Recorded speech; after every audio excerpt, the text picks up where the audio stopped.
大家好，我是 Anthony， 欢迎订阅我的频道。这期视频我们来聊一聊中国式辩证法。这个话题我以前写过，但可能不够详细，今天打算好好说一说。这也是我们讨论中国马克思哲学系列的第2期视频。对第1期视频感兴趣的朋友，可以点击右上角观看。说起中国式辩证法，在中国大陆接受过教育的人都会联想到两点论和重点论。两点论就是看问题要一分为二，既要看到有利的一面，也要看到不利的一面，取其精华，去其糟粕。重点论就是说要抓主要矛盾，看主流，看大势，看发展趋势等等。诸如此类的思维方式，相信中国人都不陌生。那么这种思维方式的来源是什么？我们又该如何评价这种思维？在中国大陆的政治教材《马克思主义基本原理》第34页是这样表述的：唯物辩证法揭示了事物变化发展的一般规律，即对立统一规律、量变质变规律和否定之否定规律。其中对立统一规律是根本规律，对立统一规律是理解这些规律的钥匙。对立统一规律提供了人们认识世界和改造世界的根本方法、矛盾分析方法。接着，教科书重点论述了矛盾的2条基本属性：斗争性和同一性。矛盾的同一性指的是矛盾的对立面相互依存，并处于一个统一体之中；矛盾的斗争性就是矛盾的对立面互相排斥、互相分离。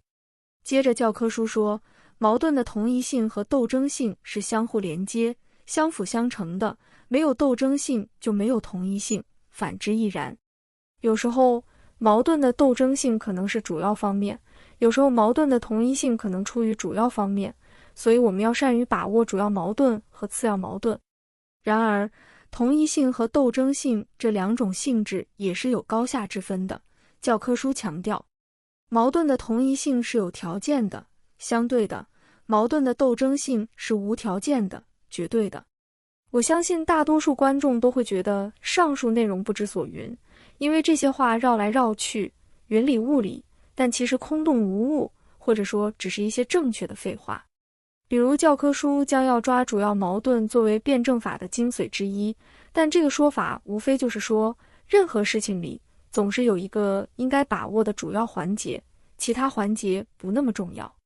这不能说是错误的，但却很平常，没什么思想价值。因为知道这一点，并不能让我们从中得出任何一种关于重要性的具体规律和认知。没有人会认为应该去抓次要环节。问题的关键在于，你是依据什么标准来判断主要和次要的。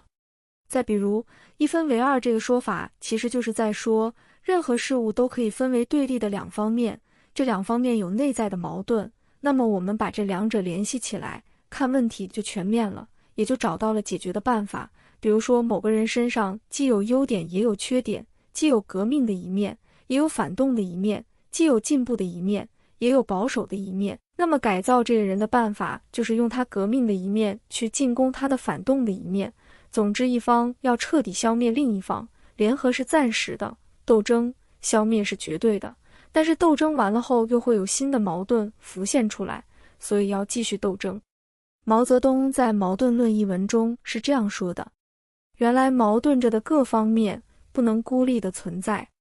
假如没有和他作对的矛盾的一方，他自己这一方就失去了存在的条件。任何事物的内部都有其新旧2个方面的矛盾，形成为一系列的曲折的斗争。斗争的结果，新的方面由小变大，上升为支配的东西；旧的方面则由大变小，变成逐步归于灭亡的东西。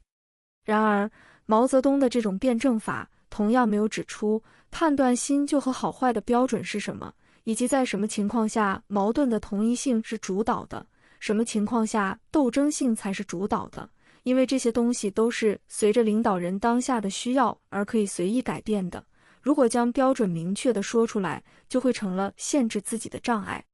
这就使得这种辩证法非常符合诡辩的特点，也就是相对主义。你说 A 是好的，我就说 A 也有缺点，看问题要看全面。你说 A 事物不好，我就说 A 也有优点，看问题要看全面。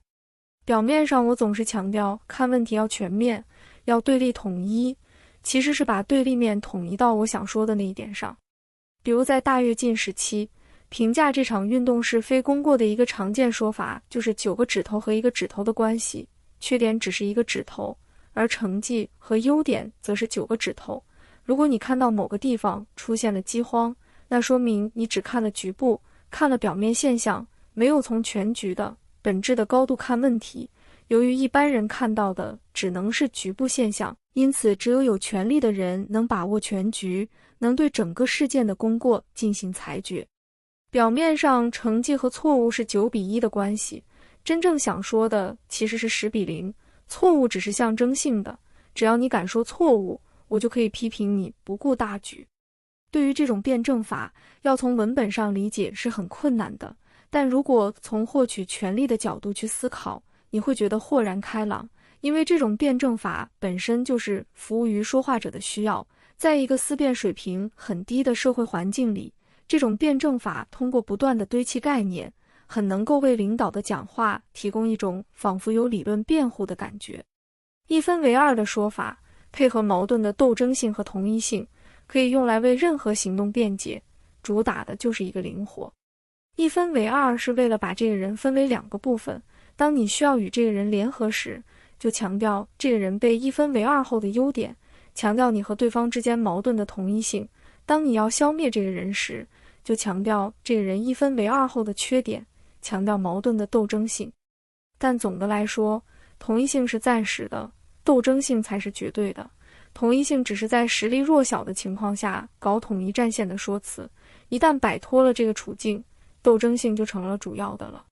1949年后，随着阶级斗争理论在中国大陆全面铺开，官方越来越不讲矛盾的同一性，而只讲斗争性。一切都取决于具体的时机，比如矛盾论里面有这样一段评价国民党的话：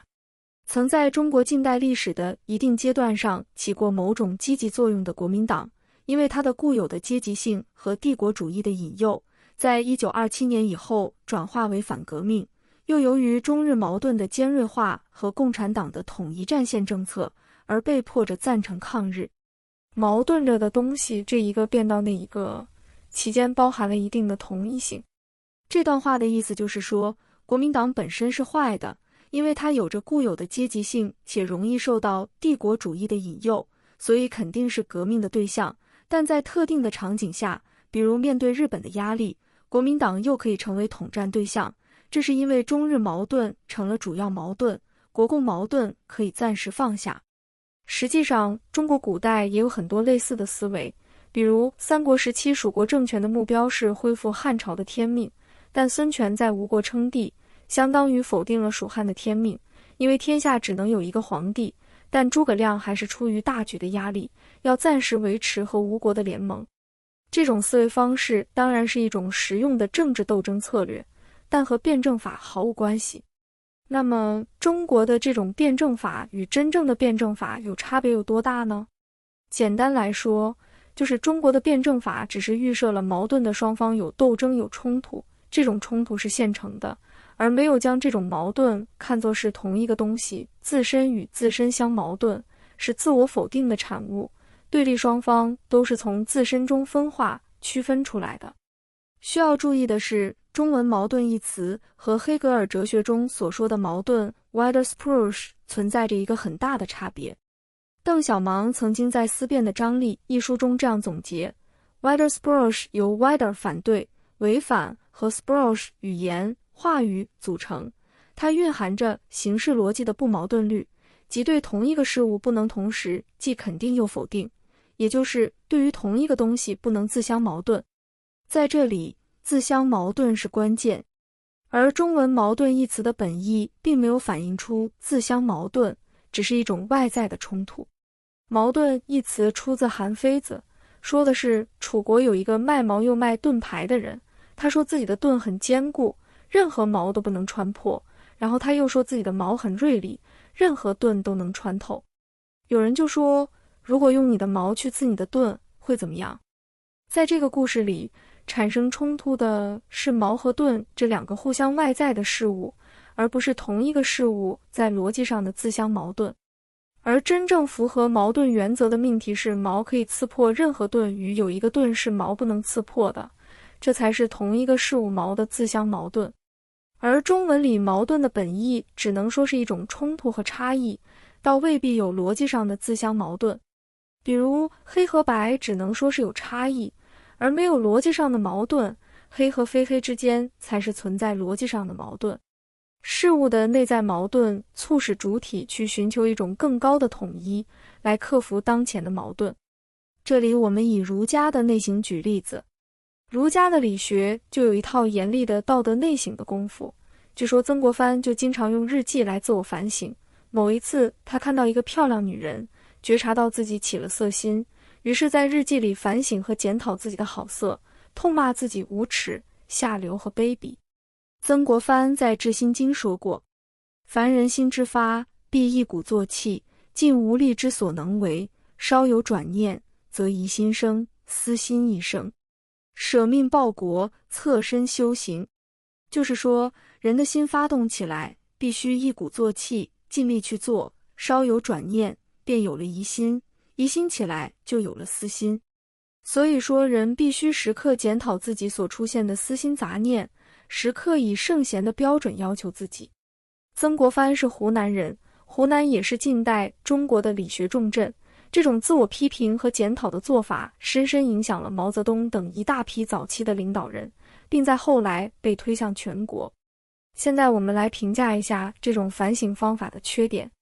许多人都觉得这种反省过于严厉了，是在要求人做到自己达不到的事情，但事实上这种反省的深度还差得很远。它其实是把人的内心世界看作是外在对立的两部分，符合圣人标准的念头与那些不符合圣人标准的念头，前者是进步的、光明的，后者是落后的、阴暗的。他的解决方案就是用前者来攻击后者，试图用一些表面的功夫，比如自我贬低、辱骂自己等等，来终止后者的出现，这就相当于把矛盾给解决了。然而，如果他能够意识到这两个自我，也就是光明的自我和阴暗的自我，其实都是同一个自我衍生出来的，是自我的自相矛盾。因此，自己的痛苦本质上是不知道自己是谁，不知道自己可以相信什么的痛苦，那么他就会去怀疑自己现有的道德标准是否可靠，怀疑圣人所确立的那种理想人格是否真实，并尝试去建立起一种更具有包纳性的世界观，从而将自己拯救起来。真正的辩证法应当能够激励主体的自由的能动性。